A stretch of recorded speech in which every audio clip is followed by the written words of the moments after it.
Hello ma'am, I was daily blog namge na khona jabani ma'am na yini mataragadi comment pir oko ado ai dum tawjaba thabak nung singdo kei na bada dum ucharake machai papa lakpaina kitang di ko me angang sing jing ba khotpagi ne ko natradi ngonda yam wajabado oye ado ai ji iru thokpada sepa fironi aina jiksiga thupise washing machine da fi hapchalame aduga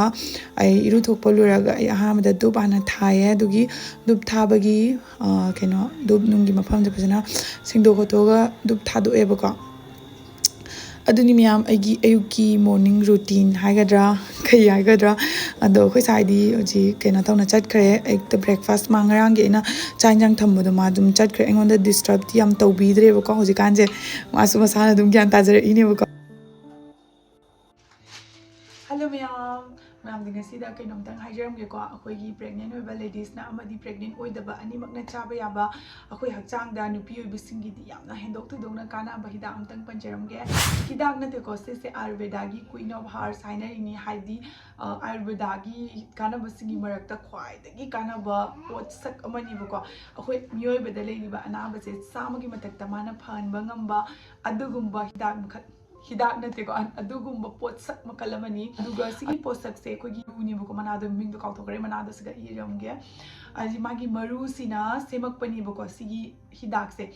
maming na satavari ko wi satavari se mayam na mamang su dum taram gani engon de ge na mayam na thudoi dong na khangam ba su leram gani ai di sigi marum da khangak pa kuidri khangak pa ga aina mayam da share tok jerak pani koi nupi oi bigi luho matung da hanan ba problem se PCOD leiba PCOS infertility the problem oiba habadi mama oiba ngamdaba oina bagi damakta mi myam so jikan chaba thakpana maram oiraga jikan myam sigi problems na yamna maru oirebo ko aduduna dugi anabada su man na chawba mateng pangba ngam duga myam ko mama oiba ngamdaba se nupi da tanate nupa da su problem leiye ado nupa da su problem se kogi ai maitaron da kameina haiduna khangde adugumba sing du su sigi hidak se tha kan nupa da su kana ba phangala kani mapangan kangkhat han bangam ngani ba ko aduga myam ko gi lesabi singi haraga na mu kana do se koi mamai da picture tawba period matam chana laktaba adugi overflow oiba adugumba sing da su sigi hidak se yam sathina kana ba oibane adum yam side effect kari mom ta leite ayurvedani sizina ba matam da koina tungda kai kai oirakani haina pakhat pado adu su keshum leibi geno adum yam si se koina dukan dagi lei haraga su powder oina fange ba ko satavari powder aina ado aina lauri sidi nature cheer dagi lobani myam na to to pagi lower su ko kai de ko aduga sigi poche se duki mate kana bana sagi magi powder oina sema aga pirak pani noina magi makhan mathengi recipe mongi how to use your ebo ko aduga yenga dum sizina ba ya singi oraga na mu makong phajana hamda ba mabuk ta gas leiba adugumba sing du su phabani anxiety ni makhan gi akoi gi chahi matang sini hingalaga makhan gi anaba laidana ko akoi saru sarang narakpa akoi gi thaba katang suraga phamdok phamjin da khwangumba oi kabza kaika sing de sigum se narak pase do sigi hidak se thaka kana di ko adu pharak pangam bane adu myam hair fall ba su pharak pani skin su glow lak pani aduna siga yauri se aina myam da hygiene bana te vitamin A vitamin B vitamin C yawe khogi minerals myam na mapung oiraba adu umba hidak makhal bani nam ayurveda na kashu pakat ngai budi oide adu mu pu aigi oina myam da suggest to ga da bu 18+ oiraba matungda sigi powder se chaba hobiyo